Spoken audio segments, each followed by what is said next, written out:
दोस्तों, कैसे हैं आप। मैं आपका दीपक सर और आप सभी को अपने YouTube चैनल जीनियस क्लब में स्वागत करता हूं। तो आज हम जिस टॉपिक पे बात करने वाले हैं उस टॉपिक का नाम है वेन डायग्राम यानी वेन आरेखा पर आधारित। जैसा कि इस तरह के प्रश्नों को आपने प्रतिशत यानी परसेंटेज में देखा होगा, आज हम उसी टॉपिक के ऊपर क्या करने वाले हैं दोस्तों, बात करने वाले हैं।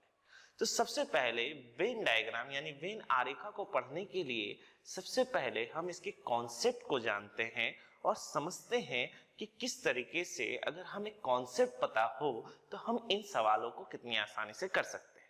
तो सबसे पहले हम आते हैं इसके बेसिक कॉन्सेप्ट पर, कैसे हम यूज करेंगे, वेन आरेखा में होता क्या है, किस तरीके से हम अप्लाई करेंगे, क्या चीज है।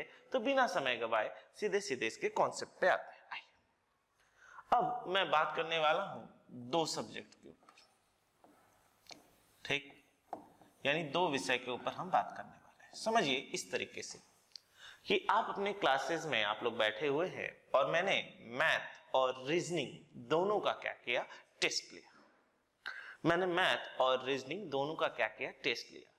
तो टेस्ट लेने के बाद जब मैंने पासिंग परसेंटेज देखा तो मुझे पता चला कि मैथ में M% बच्चे जो हैं वो पास हुए, ठीक, और रीजनिंग में R% बच्चे जो हैं वो पास हुए। यानी मैथ और रीजनिंग का टेस्ट लिया गया और देखा गया कि आप लोगों में से M% बच्चे जो हैं मैथ्स में पास हुए हैं और R% जो बच्चे हैं वो रीजनिंग में पास हुए।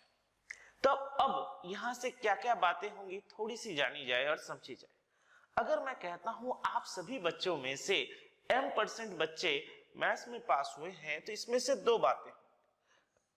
दो बातें ये होंगी कि कई सारे बच्चे होंगे जो सिर्फ और सिर्फ मैथ्स में पास हुए होंगे और कई सारे बच्चे होंगे जो मैथ और रीजनिंग दोनों में पास हुए होंगे। अगर मैं मैथ के परसेंटेज की बात करता हूं तो ये दो जोन में बढ़ जाता है कि कई बच्चे होंगे जो केवल और केवल मैथ्स में पास हुए होंगे और कई बच्चे जो होंगे जो मैथ और रीजनिंग दोनों में पास हुए होंगे। तो इन दोनों के प्रतिशत को, इन दोनों के परसेंटेज को अगर मैं जोड़ूं तो टोटल मिलाकर हमें क्या मिलता है, मैथ्स का परसेंटेज मिलता है कि इतने प्रतिशत बच्चे क्या हैं, मैथ्स में पास हैं।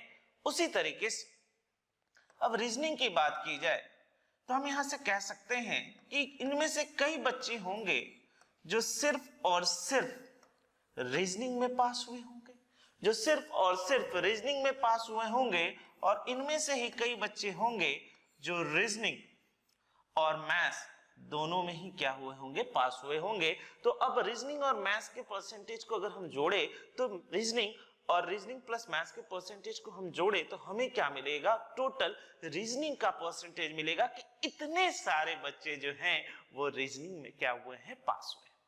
अब इसी चीज को जब हम वेन आरेखा यानी वेन डायग्राम से दिखाते हैं तो किस तरीके से दिखाते हैं, थोड़ा सा समझा जाए और जाना जाए। ये येलो सर्कल रिप्रेजेंट कर रहा है कि इतने प्रतिशत जो बच्चे हैं वो हमारे क्या है, मैथ्स में पास, ठीक। अब इन्हीं में बच्चों में से सभी लोगों ने रीजनिंग का भी एग्जाम दिया होगा, तो ये इसके साथ वेन आरेखा बता रहा है, यानी ये सर्कल बता रहा है कि इतने परसेंट जो बच्चे हैं वो रीजनिंग में पास है। तो अगर आप गौर से देखें और समझें तो आपको ये जोन दिख रहा होगा जहां पे ये जोन बता रहा है कि ये वो जोन है जहां पे सिर्फ और सिर्फ वो बच्चे हैं जो मैथ्स में पास हुए। यहां पे अगर आप ये जोन देखें तो ये जोन आपको बता रहा है, ये जोन अगर आप देखें तो ये जोन आपको बता रहा है कि यहां पर वो बच्चे हैं जो सिर्फ और सिर्फ रीजनिंग में पास हुए। और ये वाली जो जोन है इसको हम लोग दूसरी लाइट से ले लेते हैं, और ये वाली जो जोन है ये जोन हमें बता रही है कि ये वो बच्चे हैं जो मैथ्स प्लस रीजनिंग दोनों में ही पास हुए। तो अगर आप वेन आरेखा से देखें तो देखिए, अगर हम दो सब्जेक्ट के ऊपर बात करते हैं तो हमें क्या क्या मिल रहा है। ये साइड वाला जो पोर्शन है ये पोर्शन हमें बता रहा है, ये साइड वाला जो पोर्शन है ये पोर्शन हमें बता रहा है कि इसमें केवल और केवल मैथ्स में पास हुए हैं। अगर मैं इसको पासिंग वाला ले लेता हूं, पासिंग वेन डायग्राम बना रहा हूं, ठीक, और ये वाला पोर्शन बता रहा है कि यहाँ पे केवल और केवल रीजनिंग में पास होने वाले बच्चों का प्रतिशत है, परसेंटेज है, और ये मिडिल वाला बता रहा है कि ये वो लोग हैं जो मैथ और रीजनिंग दोनों में ही पास हुए। तो इस तरह के क्वेश्चंस आपको मिलेंगे जहां पे क्या होगा कि आपको मैथ्स में पास या फिर फेल का परसेंटेज दिया गया होगा, आपको रीजनिंग में पास या फिर रीजनिंग में फेल का परसेंटेज दिया गया होगा, और बता दिया गया होगा कि मैथ और रीजनिंग यानी दोनों में या तो कुल पास है या फिर कुल फेल है। दूसरी बात, आज तक आपने इस तरीके से चीजों को नहीं पढ़ा होगा, सीधे सीधे सवालों पर आपने अटैक किया होगा, लेकिन सबसे पहले मैं कहता हूं कि कॉन्सेप्ट सीखिए। क्या नया है, क्या चीजें हैं, जब आप इस तरीके से कॉन्सेप्ट को सीखते हुए पढ़ेंगे तो आप देखेंगे वेन डायग्राम के क्वेश्चन आपके लिए हलवा है रे। तो आइए देखें और समझें। साथ ही एक चीज हमें याद रखना है कि जब भी हम वेन डायग्राम करेंगे, ये तीनों के तीनों जोन यानी कौन से जोन, मैथ्स का जो कुल परसेंटेज दिया गया है, रीजनिंग का जो कुल परसेंटेज दिया गया है, और ये जो दोनों में जो पास हैं या फिर फेल हैं, तीनों ही क्या होने चाहिए, सेम होने चाहिए। इसका क्या मतलब सर? इसका ये मतलब अगर मैथ्स में पास परसेंटेज है, रीजनिंग में पास परसेंटेज है, हम वेन डायग्राम तब और तभी बना सकते हैं जब मैथ और रीजनिंग में भी पास परसेंटेज हो। अगर मैथ में फेल परसेंटेज है, रीजनिंग में फेल परसेंटेज है, तो हम वेन डायग्राम तब और तभी बना सकते हैं जब मैथ और रीजनिंग का भी क्या दिया गया हो, फेल परसेंटेज दिया गया हो। तो ये हुआ कुछ थ्योरी जो कि आप सॉल्व करते समय क्या करेंगे, यूज करेंगे। तो बिना समय गवाए अब क्या दोस्तों बढ़ा जाए अपने सवालों की ओर, देखा जाए सवाल क्या है। तो आइए देखते हैं हमारा पहला क्वेश्चन। चलिए क्या कहा गया है, पढ़ा जाए। In an examination 42% of the student failed in Hindi and 52% failed in English. If 17% student failed in both the subject, find the percentage of those who failed only in Hindi, failed only in English, passed in both the subject. यानी क्या कहा गया है कि एक परीक्षा में 42% जो छात्र हैं हिंदी में अनुत्तीर्ण हुए और 52% जो है वो अंग्रेजी में अनुत्तीर्ण हुए। अब कहा जा रहा है यदि 17% दोनों विषय में अनुत्तीर्ण हो जाते हैं तो उन लोगों का प्रतिशत ज्ञात कीजिए। देखिए सवाल में क्या कहा गया है, जो केवल हिंदी में अनुत्तीर्ण है, केवल अंग्रेजी में उत्तीर्ण है, तो इसका उल्टा क्या पूछेगा, दोनों विषय में क्या है, उत्तीर्ण। तो आइए बिना समय गवाए अब हम अपने सवाल की ओर चलते हैं और देखते हैं हमारा सवाल में बनाने का तरीका क्या होगा। तो बिना समय गवाए आए हम अपने सवाल में। तो हमारे पास दोस्तों क्या क्या दिया गया है, कौन सा सब्जेक्ट दिया गया है। तो हमारे सब्जेक्ट में कहा गया है कि हिंदी में, सबसे पहले हिंदी ले लेते हैं, कि हिंदी में 42% जो है वो क्या है, फेल है। फिर कहा गया है अंग्रेजी में 52% जो है वो क्या है, फेल। ठीक, और फिर हमसे ये भी कह दिया गया है क्या कि 17% वो हैं जो कि हिंदी प्लस इंग्लिश दोनों में ही क्या है, फेल। ठीक, तो अब आइए बिना समय गवाए हम सीधे सीधे सवालों की ओर चलते हैं और देखते हैं। तो आप मुझे खुद बताएं और खुद समझें कि अगर 42% यानी 42% में से 17% वो हैं जो हिंदी और इंग्लिश दोनों में फेल हैं, तो मुझे ये बताइए कि इसमें यानी ओनली हिंदी में फेल कितने परसेंट होंगे। तो आप कहेंगे सर 42 में से 17 चला गया, यानी 42% में से अगर सर 17% चला गया, तो हम कह सकते हैं सर कि हमारे यहाँ पे 25% वो हैं जो कि केवल और केवल हिंदी में क्या है, फेल है। क्लियर? अब बढ़ते हैं आगे। अब कहा गया है कि अंग्रेजी में कितने परसेंट फेल हैं, 52%, जिनमें से 17% वो हैं जो हिंदी और इंग्लिश दोनों में ही फेल हैं। तो क्या हम कह सकते हैं कि अगर मैं ओनली अंग्रेजी यानी इंग्लिश की बात करूं तो कितना परसेंट होगा। तो आप कहेंगे सर 52% में से तो 17% वो हैं सर जो दोनों में फेल हैं। इसका मतलब ये है कि 35% वो हैं सर जो कि केवल और केवल अंग्रेजी में है क्या है, फेल। तो अब मेरे पास क्या मिल गया, ये पूरा का पूरा फेल का हमें परसेंटेज मिल गया कि क्या कि सर टोटल जो फेल परसेंटेज है, सर जो टोटल फेल परसेंटेज है वो क्या क्या है सर।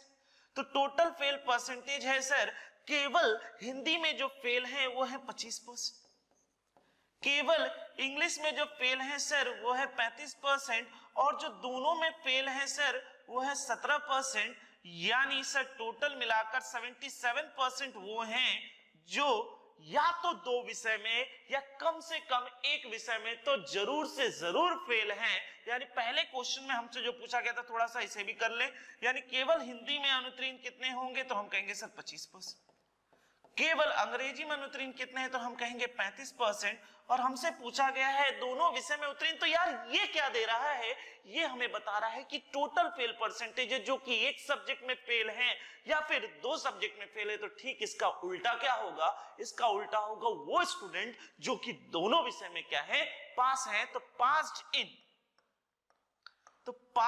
इन बोथ का आंसर हमारा क्या होगा, तो हम कहेंगे सर टोटल 100% था जिसमें से 77% अगर दोनों में ही फेल हैं, 77% वो हैं जो एक विषय या दोनों सब्जेक्ट में फेल हैं, तो हम यहां से कह सकते हैं सर 23% वो होंगे जो दोनों और दोनों विषय में क्या होंगे, पास होंगे, जो दोनों और दोनों विषय में क्या होंगे, पास होंगे। तो उम्मीद करता हूं सवाल समझने में अब कहीं कोई दिक्कत नहीं होगी, और अब जो वेन डायग्राम के आप क्वेश्चंस बनाएंगे बिना किसी डर के और सिर्फ कॉन्सेप्ट यूज करते हुए बनाएंगे। तो समय बिना गवाए अब हम बढ़ते हैं अपने अगले क्वेश्चन की ओर और देखते हैं हमारा अगला क्वेश्चन क्या है। आइए, क्या कहा गया है, पढ़ लिया जाए। कहा गया है कि in an examination 34% of the student passed in mathematics and 42% passed in English। ठीक है भैया, if 20% passed in both the subject then find the percentage of those who failed in both the subject। मैंने कहा था इस तरह के ही questions रहते हैं, अगर आपसे पास दे देता है तो आपसे पूछेगा कि दोनों विषय में फेल होने वाले स्टूडेंट्स कितने हैं, या फिर फेल दे देता है तो हमसे पूछेगा कि दोनों विषय में क्या पास होने वाले स्टूडेंट्स कितने हैं। तो हमने इस तरह के क्वेश्चंस को बनाया है, तो हम कहेंगे सर चलिए वेन डायग्राम से क्वेश्चंस को बनाए सर, तो हम कहेंगे सर कि 34% स्टूडेंट वो हैं सर जो कि मैथ्स में पास है, और सर 42% स्टूडेंट वो हैं सर जो कि इंग्लिश में पास है। क्या बात है। तो अब अगर मैं आपसे पूछूं कि बताइए भैया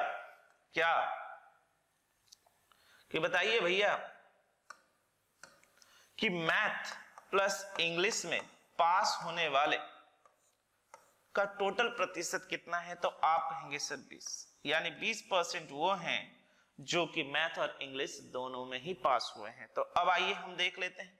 तो अगर 34% टोटल मैथ्स में पास है, जिसमें से मेरे दोस्त मेरे भाई 20% जो है जो मैथ और इंग्लिश दोनों में ही पास है, तो अगर मैं पूछूं कि ओनली मैथ्स में पास कितने हैं, तो आपका आंसर होगा सर 14%, यानी 14% वो हैं सर जो केवल और केवल किस में पास हैं सर, मैथ्स में पास है। और उसी तरीके से अगर मैं आपसे पूछूं कि केवल और केवल अंग्रेजी में कितने हैं, तो आप कहेंगे सर 42 में से 20 चला गया, यानी 22% वो लोग हैं सर, 22% वो लोग हैं सर जो केवल और केवल अंग्रेजी में पास हैं। तो टोटल पास परसेंटेज कितना हो गया, तो हम कहेंगे टोटल पास परसेंटेज कितना हो गया, तो आप कहेंगे सर मैथ्स में पास होने वाले कितने हैं, 14%, सर अंग्रेजी में पास होने वाले कितने हैं, 22%, यानी कितना हो गया 36, और 20% वो हैं जो दोनों में ही पास हैं। तो कुल मिलाकर हमारा कितना हो गया दोस्तों, तो हम कहेंगे सर 56%।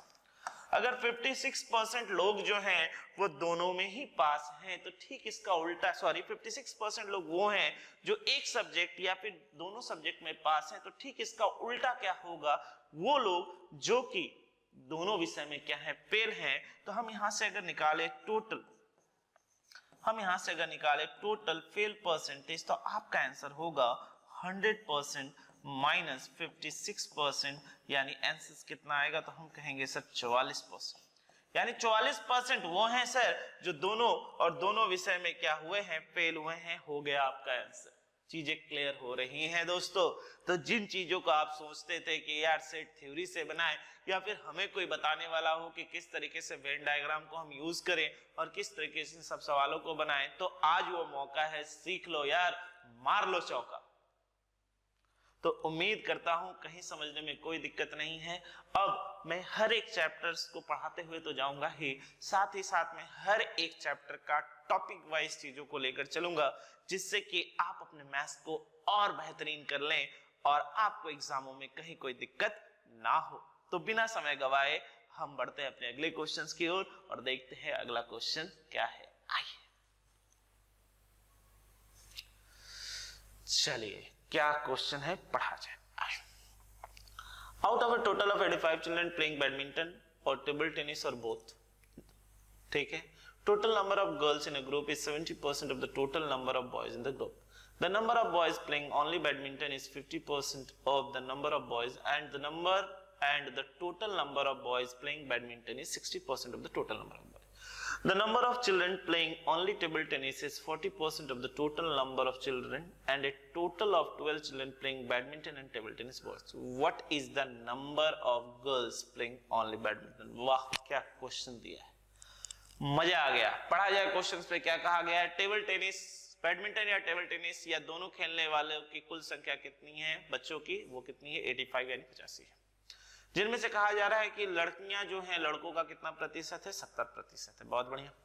अब कहा जा रहा है कि वो लड़के जो केवल बैडमिंटन खेलते हैं, इस शब्दों पे ध्यान दीजिएगा दोस्तों, वो लड़के जो केवल बैडमिंटन खेलते हैं यानी ओनली बैडमिंटन यानी केवल और केवल बैडमिंटन खेलते हैं, वो 50% हैं पूरे लड़कों की संख्या का। और जो लड़के बैडमिंटन खेलते, मैंने कहा था ना, बताया था ना कि मैथ्स में पास होने का मतलब क्या है, उनमें से अगर दो चीजें हैं तो उसमें से ये होगा कि जो केवल और केवल मैथ्स में पास हैं, और उनमें से दूसरा होगा जो दोनों में ही है। इसी तरीके से लिख रहा है कि जो केवल बैडमिंटन खेलते हैं वो 50% है पूरे लड़कों का, और जो बैडमिंटन खेलते हैं वो 60% है पूरे लड़कों का, ठीक है। अब कहा गया है कि जो बच्चे केवल और केवल टेबल टेनिस खेलते हैं वो 40% है कुल बच्चों का, और 12 बच्चे वो हैं जो कि बैडमिंटन और टेबल टेनिस दोनों खेलते हैं। तो पूछा गया है कि लड़कियों की संख्या क्या होगी।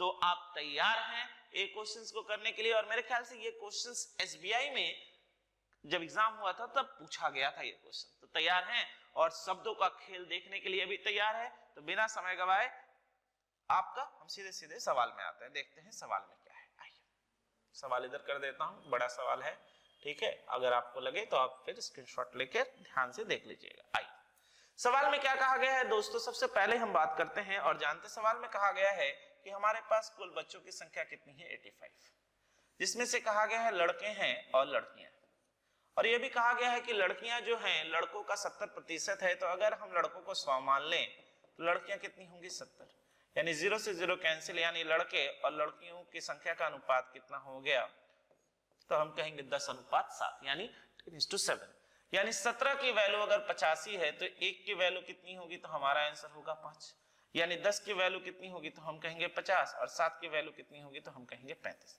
यानी हमें एक चीज तो पता चल गया कि टोटल नंबर ऑफ बॉयज यानी लड़कों की जो संख्या है वो कितनी है 50 है, और टोटल नंबर ऑफ गर्ल्स कितनी है तो हम कहेंगे कितना है 35। अब हम सीधे अपने वेन आरेखा पे आते हैं और सीधे सवालों को करते हैं। आइए हमसे सवाल में 2 टॉपिक पे बात की गई है। एक बात की गई है, ले लेते हैं, एक बात की गई है बैडमिंटन, लिख लेते हैं भैया बैडमिंटन, ठीक है। और दूसरी बात की गई है, यहां ड्रॉ कर लो, दूसरी बात की गई है टेबल टेनिस, दूसरी बात की गई है टेबल टेनिस। अब शब्दों का खेल शुरू करते हैं दोस्तों, देखते हैं क्या कहा गया है। आइए ठीक, शब्दों का खेल शुरू करते हैं दोस्तों, देखते हैं क्या कहा गया है। आइए ठीक है। अब कहा गया है the number of boys playing only badminton, यानी केवल और केवल बैडमिंटन। तो केवल और केवल बैडमिंटन ये पोर्शन है। कहा गया है 50% ऑफ द बॉयज, यानी 50 का अगर हम 50% करते हैं तो ये हमें क्या देगा, बॉयज देगा। यानी हम यहां से कह सकते हैं कि इनमें से 50 का 50% करेंगे, यानी 25 लड़के वो हैं जो केवल और केवल क्या खेलते हैं, बैडमिंटन खेलते। क्योंकि यहाँ पे लिखा हुआ है the boys playing only badminton is 50%, यानी 50% है पूरे लड़कों का। तो पूरा लड़का कितना था 50। अब कहा गया है and the number of boys playing badminton, यानी जो लड़के बैडमिंटन खेलते हैं, यहां पे लिख लेते हैं बॉयज, जो लड़के बैडमिंटन खेलते हैं वो 50 का कुल 60%, यानी 50 का कुल 60% करेंगे तो कितना होगा 30। अब आप खुद बताओ यार, अगर कुल लड़के जो बैडमिंटन खेलते हैं वो 30 है, जिनमें से 25 हो चुके जो केवल और केवल बैडमिंटन खेलते हैं, तो हमें यहाँ पर तो ये चीज मिल जा रहा ही है कि 5 लड़के वो हैं जो बैडमिंटन और टेबल टेनिस दोनों खेलते होंगे। और अगर 50 में से 30 लड़के बैडमिंटन खेलते हैं तो जो बचे हुए लड़के हैं यानी कितना 20, वो होंगे जो कि केवल और केवल क्या खेलते होंगे, टेबल टेनिस खेलते होंगे। कहीं कोई दिक्कत नहीं। दूसरी बात हमें यह भी बता दी गई थी कि जो टोटल बच्चे बैडमिंटन और टेबल टेनिस दोनों खेलते हैं उनकी संख्या कितनी है, 12। उनकी संख्या कितनी है, 12 है। तो 12 में से अगर 5 लड़के जो हैं वो टेबल टेनिस और बैडमिंटन दोनों खेलते हैं तो क्या मैं कह सकता हूं 7 जो होंगी वो केवल और केवल लड़कियां होंगी। एकदम सिंपल सी बात है, क्योंकि 12 बच्चे जो हैं वो टेबल टेनिस और बैडमिंटन दोनों खेलते हैं, जिनमें से 5 लड़के हो चुके हैं, तो जो बचा हुआ होगा वो कौन होगा रे? तो हम कहेंगे सर गर्ल्स होगी। कितना, 7 गर्ल्स होगी। फिर हमसे यह भी कहा गया था कि जो बच्चे केवल और केवल टेबल टेनिस खेलते हैं, यहाँ जो बच्चे केवल और केवल टेबल टेनिस खेलते हैं वो पूरे बच्चों का यानी 85% का कितना है, 40% है। तो चलिए 85 का 40% अगर हम निकाले तो 85 इंटू 2/5, ठीक, यहां से अगर हम करते हैं तो ये कट गया 17, यानी 34% बच्चे ऐसे हैं जो केवल और केवल टेबल टेनिस खेलते हैं, जिनमें से 20 तो लड़के हो गए। जिनमें से 20 तो लड़के हो गए। अगर 20 लड़के हो गए हैं तो क्या मैं कह सकता हूं कि 34 में से अगर 20 लड़के हैं तो 14 क्या होंगी, लड़कियां होंगी। और हमें पता है लड़कियों की कुल संख्या कितनी है, 35। लड़कियों की कुल संख्या कितनी है, 35। तो 14 लड़कियां यहाँ, 7 लड़कियां यहाँ कितना हो गया, 21। तो बची हुई लड़कियां जो होंगी वो कितनी होंगी, तो हम कहेंगे सर 35 माइनस 21 यानी 14 जो है वो लड़कियां हैं जो केवल और केवल क्या खेलती हैं, बैडमिंटन खेलती हैं। यानी हमारे सवाल का आंसर क्या होगा, 14। बेहतरीन क्वेश्चनों में से एक। तो अब आपको समझ में आया कि इसका मतलब क्या है, केवल बैडमिंटन। तो आपको यह समझ में आया कि इसका मतलब क्या है कि 50% बैडमिंटन खेलने वाले। यानी जब बैडमिंटन के वेन डायग्राम को लेंगे तो यहां से हमें यह बताएगा कि ये 2 पार्ट में अगर हम 2 चीजों को लेकर बात कर रहे हैं कि एक जो केवल और केवल बैडमिंटन खेलते हैं और उनमें से कई बच्चे भी हैं जो बैडमिंटन और टेबल टेनिस दोनों खेलते हैं। बेहतरीन क्वेश्चन वेन डायग्राम का, जो कि आपके पूरे कॉन्सेप्ट को क्या कर रहा है, क्लियर कर रहा है। और मैं उम्मीद कर रहा हूं कि आपको समझने में भी कहीं कोई दिक्कत नहीं हो रही होगी। अब ये सब सवाल तो आपको हलवा लग रहा होगा, अरे सर पहले हम सोचते थे कैसे बनेगा, क्या करेंगे, लेकिन अब तो कॉन्सेप्ट क्लियर हो गया है कि अगर 2 सब्जेक्ट पे है, क्योंकि आज हम जिस टॉपिक पे बात कर रहे हैं वो 2 चीजों को लेकर बात कर रहे हैं। अगले वीडियो पे जब हम बढ़ेंगे तो वेन डायग्राम के 3 सब्जेक्ट को लेकर बात करेंगे और उसके पहले कॉन्सेप्ट भी जानेंगे, लेकिन अभी हम 2 पर कंसंट्रेट कर रहे हैं। तो सर 2 पर होने का मतलब है केवल, फिर केवल और जो दोनों में ही हो। तो कहीं कोई दिक्कत नहीं, चीजें बहुत अच्छे से क्लियर हो रही है, समझ में आ रहा है। तो हम बढ़ते हैं अपने अगले क्वेश्चंस की ओर और देखते हैं अगले क्वेश्चंस में क्या कहा गया है। तो बढ़ा जाए दोस्तों, आइए चलिए क्या कहा गया है, पढ़ लिया जाए। कहा इस तरीके से गया है, in an examination 60% of the candidate passed in English, 70% passed in mathematics but 20% failed in both of this subject. अब फिर कहा जा रहा है कि अगर 2500 कैंडिडेट जो हैं दोनों ही सब्जेक्ट में पास हैं तो कुल कितने बच्चे क्या किए थे, then the number of candidate who appeared at the examination was, यानी टोटल कितने कैंडिडेट ने एग्जाम दिया था। अब सबसे पहली चीज अगर हम देखें और समझें तो यहां पे हम देखें 60% पास्ड, यानी यहां पे पास्ड है, 70% पास्ड है, लेकिन मेरे भाई यहां पर क्या है, 20% फेल है। और हमें एक चीज तो पता है कि हम वेन डायग्राम तब और तभी बना सकते हैं जब हमारा तीनों जोन सेम हो, यानी दोनों सब्जेक्ट को भी लेकर, यानी पर्टिकुलर जो दिया है, और बोथ को भी लेकर पास पास पास ही होना चाहिए या फिर फेल फेल फेल होना चाहिए। तो सर बहुत गड़बड़ी हो गई, तो हम सवालों को बनाएंगे कैसे? अरे यार बनाएंगे, थोड़ा तो धैर्य रखो, रुको जरा, अब हम इस सवाल को अपने तरीके से सोचते हैं और करने की कोशिश करते हैं और अपने जोन में लेके आते हैं जहां पे हम वेन डायग्राम से सवाल को बना सकते हैं। अब मुझे एक बात बताओ दोस्तों, अब पर्टिकुलर हम बात करते हैं किसकी? इंग्लिश की, ठीक है। अब पर्टिकुलर हम बात करते हैं किसकी? इंग्लिश की। अगर मैं कहूं कि इंग्लिश के में जितने बच्चों ने एग्जाम दिया है कैंडिडेट, एकदम ध्यान से सुनिएगा, अगर मैं आपसे कहूं कि इंग्लिश में जितने बच्चों ने एग्जाम दिया है वो पर्टिकुलर इंग्लिश को लेकर वो बच्चे कितने परसेंट होंगे, तो आप कहेंगे सर 100% होंगे, क्योंकि इंग्लिश के रिस्पेक्ट में वो 100% है। तो उन 100% में से अगर 60% बच्चे इंग्लिश में पास हैं, तो मुझे एक बात बताओ यार, फेल कितने परसेंट बच्चे हुए होंगे इंग्लिश में विद रिस्पेक्ट टू इंग्लिश? तो हम कहेंगे सर 40% बच्चे क्या हुए होंगे? फेल हुए होंगे इंग्लिश में। कहीं कोई दिक्कत नहीं। अब उसी तरीके से मैथ के रिस्पेक्ट में भी बात कर लेते हैं। मैथ में कहा गया है कि 70% बच्चे जो हैं मैथ्स में पास है, ठीक है। तो मैथ के रिस्पेक्ट से अगर हम लेके चले तो हम कह सकते हैं कि 30% वो होंगे जो मैथ्स में क्या हुआ होंगे? फेल होंगे with respect to the math. और सभी को लेकर चल रहे हैं तो हमसे कह दिया गया है कि 20% वो हैं जो दोनों सब्जेक्ट में फेल हैं। तो यार मेरे पास फेल का परसेंटेज इंग्लिश का आ चुका है, मेरे पास फेल का परसेंटेज मैथ्स का आ चुका है, तो क्या अब हम वेन डायग्राम बना सकते हैं? तो आप कहेंगे हाँ सर बिल्कुल बना सकते हैं, अब तो सर बनेगा ही बनेगा। तो अब यहाँ पे हम लिख लेते हैं, ये है हमारा इंग्लिश में फेल परसेंटेज, जो कि टोटल कितना है? तो हम कहेंगे सर 40%, ठीक है। टोटल कितना है? तो हम कहेंगे सर 40%। ये है हमारा मैथ्स का परसेंटेज, जो कि टोटल कितने परसेंट फेल है? तो हम कहेंगे सर 30%। और मुझे ये बताओ यार, जो इंग्लिश और मैथ्स दोनों में ही फेल हैं, यानी इंग्लिश में भी फेल है, बंटाधार हो चुका है, और मैथ्स में भी बंटाधार हो चुका है, वो कितने परसेंट हैं? तो आप कहेंगे सर वो है हमारा 20%। अब मुझे एक बात बता मेरे भाई, अगर 20% दोनों में ही फेल हैं और इंग्लिश में फेल होने वाले अगर 40% हैं, तो केवल इंग्लिश में फेल होने वाले कितने होंगे? अब तो कोरिया का बच्चा भी बता देगा कि सर 20% जो है वो केवल और केवल इंग्लिश में फेल है, ठीक। और यहां पर कितना है? 30% है। तो 30% में से 20% अगर दोनों में बंटाधार हो चुके हैं, तो हम क्या कह सकते हैं? 10% वो होंगे जो केवल और केवल मैथ्स में फेल है। क्या बात है गुरुजी, हो गया। यानी टोटल फेल परसेंटेज कितना हो? टोटल फेल परसेंटेज कितना हो?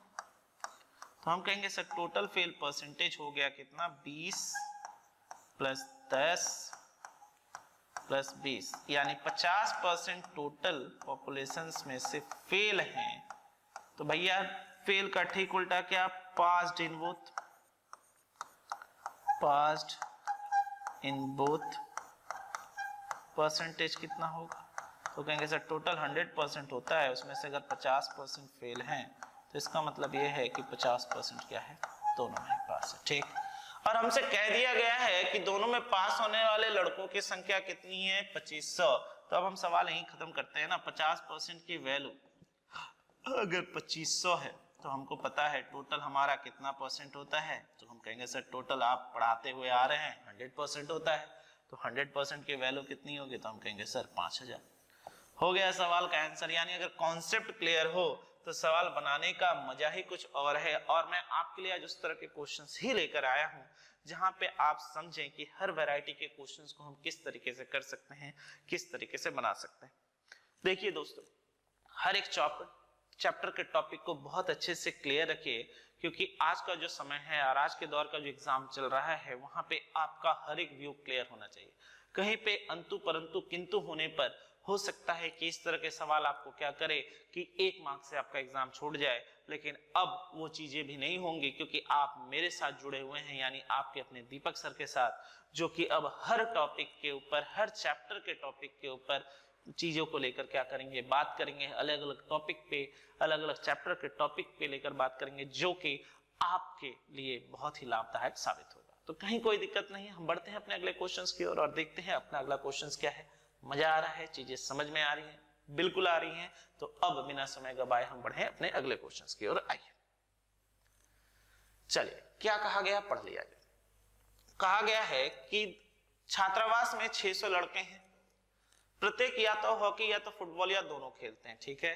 अगर 75% हॉकी खेलते हैं और 45% फुटबॉल खेलते हैं तो कितने प्रतिशत हैं जो दोनों खेलते हैं? मुझे एक बात बताओ यार, अगर मैं टोटल स्टूडेंट्स की बात करूं, बहुत अच्छे से सुनिएगा, टोटल स्टूडेंट्स की बात करूं तो कोई ना कुछ तो खेल ही रहा है, चाहे वो जितना भी हो, चाहे वो 500 स्टूडेंट हो, चाहे 1000 स्टूडेंट हो, चाहे 10,000 हो, पूरे छात्रावास यानी हॉस्टल में जितने भी नंबर ऑफ स्टूडेंट्स होंगे वो हमारे लिए कितने परसेंट के बराबर होंगे? एकदम देखो लॉजिक, धांसू लॉजिक सिखा रहा हूं, पेन भी नहीं लगाना पड़ेगा। कितनी चीजों को सीख चुके हो, बार बार पढ़ चुके हो, लेकिन समझ में नहीं आया सवाल बनाए कैसे। आज जो मैं आपको बता रहा हूं बहुत अच्छे से पढ़िएगा, और ये बेहतरीन तरीका है सवाल बनाने का, कोई सेट थ्योरी नहीं, कोई वेन डायग्राम नहीं, चीजों को एकदम कॉन्सेप्ट से समझेंगे।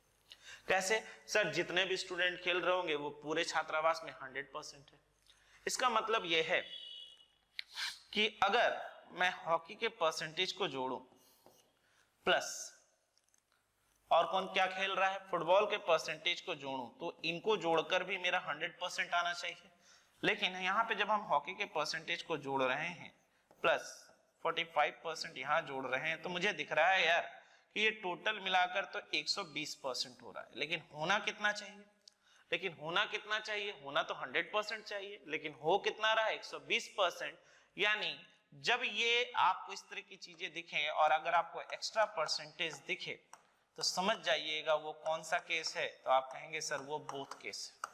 समझ जाइएगा वो कौन सा केस है, तो वो बोथ केस है, यानी दोनों खेलने वालों की प्रतिशत है जो कि कितने के बराबर होगा? 20% के बराबर होगा। अब आप कहेंगे सर हम कैसे माने ये होगा?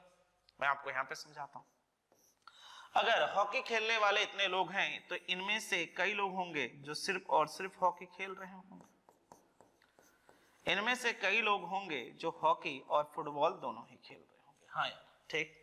उसी तरीके से फुटबॉल खेलने वाले हैं तो इनमें से कई लोग होंगे जो केवल और केवल फुटबॉल खेल रहे हैं, और इनमें से हैं जो फुटबॉल और हॉकी दोनों ही खेल रहे होंगे। तो प्रैक्टिकली तो हमारा यही तीन आता है, क्या केवल हॉकी खेलने वाले, केवल फुटबॉल खेलने वाले और दोनों खेलने वाले। लेकिन जब हम इन दोनों को जोड़ रहे हैं तो मुझे यहाँ पर एक चीज एक्स्ट्रा दिख रहा है, वो क्या? ये परसेंटेज एक्स्ट्रा दे रहा है किसका? जो फुटबॉल और हॉकी दोनों ही खेल रहे हैं।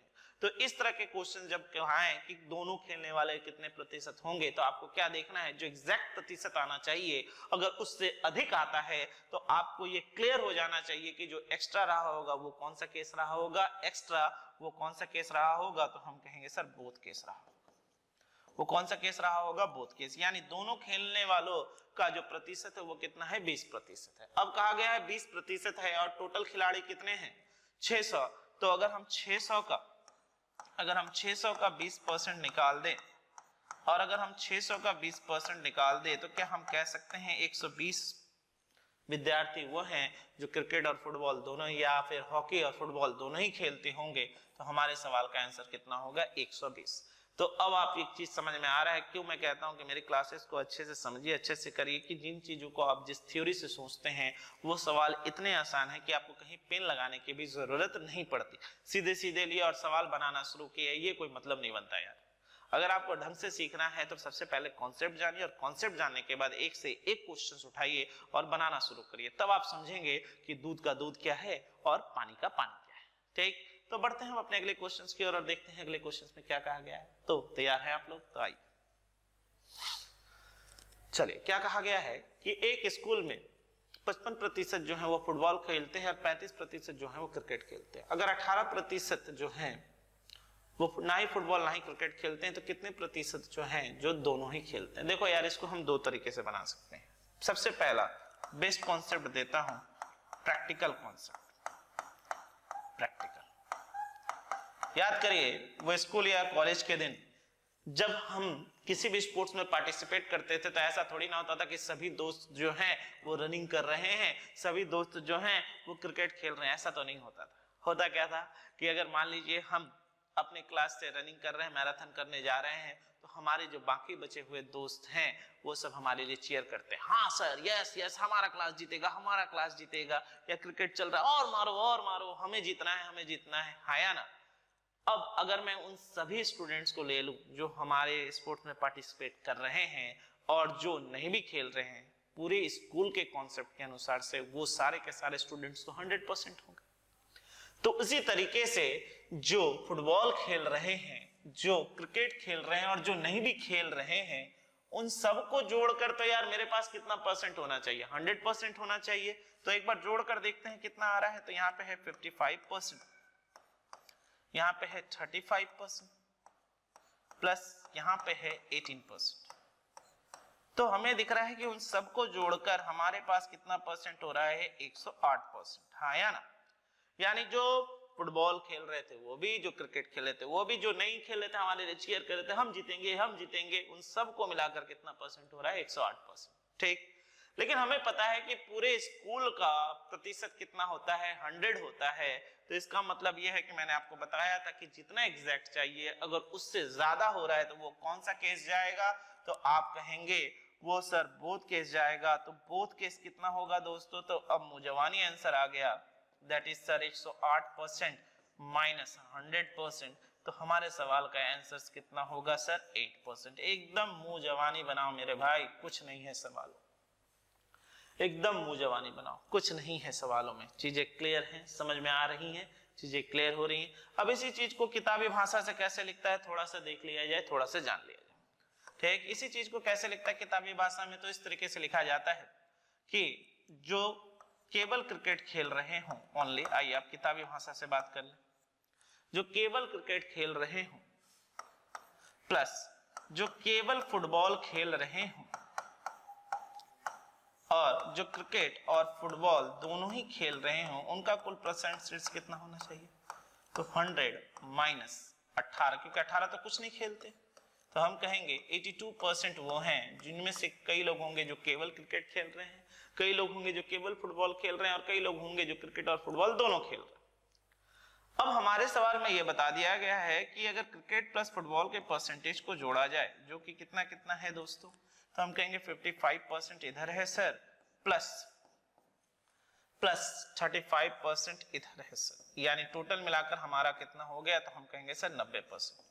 तो हमें दिख रहा है यार होना तो 82% चाहिए, लेकिन हो कितना रहा है, 90%। इसका मतलब ये है कि वो जो क्रिकेट और फुटबॉल दोनों ही खेल रहे हैं वो कितना परसेंट है, तो हम कहेंगे सर 90% माइनस 82%, यानी हमारे सवाल का आंसर कितना हो गया, दैट इज इक्वल टू 8%। तो उम्मीद करता हूं कि चीजें आपको समझ में आई होंगी और चीजें क्लियर भी हुई होंगी कि किस तरीके से अगर हम दो चीजों को लेकर बात करते हैं और वेन डायग्राम से बात करते हैं तो हम किस तरीके से चीजों को क्लियर कर सकते हैं, और बोथ केस का भी कॉन्सेप्ट हम कितनी आसानी से बना सकते हैं। मैं फिर से एक बात कहता हूं कि सबसे इंपॉर्टेंट चीज होता है कॉन्सेप्ट। अगर आप अच्छे से कॉन्सेप्ट को जानते हैं और अच्छे से चीजों को सीखते हैं तो आपको कहीं पर भी कोई दिक्कत नहीं होगी। तो आज हमने वेन डायग्राम के दो सब्जेक्ट या फिर दो चीजों को लेकर बात की, जहां पे दो सब्जेक्ट थे या दो गेम्स थे। अब इसी का पार्ट 2 वीडियो पे जब हम आएंगे तो हम वहां पे बात करेंगे 3 सब्जेक्ट को लेकर, और 3 सब्जेक्ट को लेकर जब बात करेंगे तो सबसे पहले हम जानेंगे कॉन्सेप्ट, कि उसमें कॉन्सेप्ट क्या है, क्या क्या चीज निकल के आ सकती है, क्या क्या चीजें हैं नहीं है, एटसेट्रा। तो उम्मीद करता हूं आज का सेशन आपको बहुत अच्छा लगा होगा। तो प्लीज शेयर करिए, लाइक करिए और अपने दोस्तों को भी कहिए कि सब्सक्राइब करें, जिससे कि वो सही चीजों को पा सके और अपने एग्जामों को क्रैक कर सके। Thank you everyone.